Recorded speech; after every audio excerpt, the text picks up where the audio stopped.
CNN News.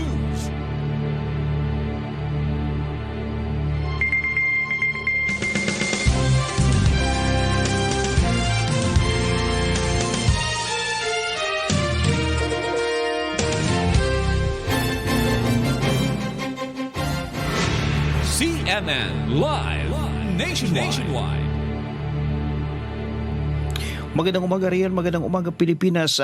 Bunsod ng sunod-sunod na insidente ng paglindol sa bansa nito mga nakaraang linggo, siniguro ng pamahalang panlalawigan ng Batangas ang kahandaan nito sa pagtugon sa anumang sakuna sa pamagitan ng pagsasagawa ng Batangas Provincial Government Earthquake Drill and Evacuation Exercise.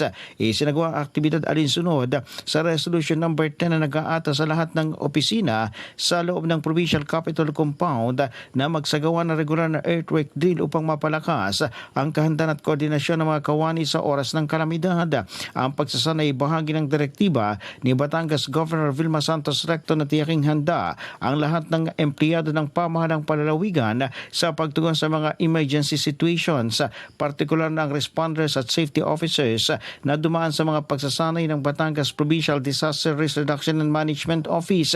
Kabilang sa mga aktibidad ang duck cover and hold procedure, orderly evacuation patungo sa mga tinalagang evacuation areas at pagsasagawa ng mga emergency response scenarios gaya ng high-rise evacuation, first aid response at rescue operation na pinangunahan ng mga emergency responders mula sa iba't ibang ahensyang kasapi ng Provincial Disaster Risk Reduction and Management Council.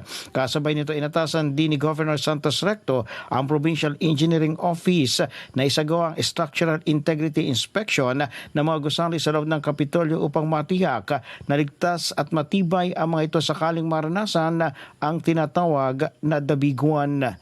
Mula sa DWAL-FM 95.9 ito si Renz Belda ng CMN Batangas nag-uulat live para sa CMN Pilipinas.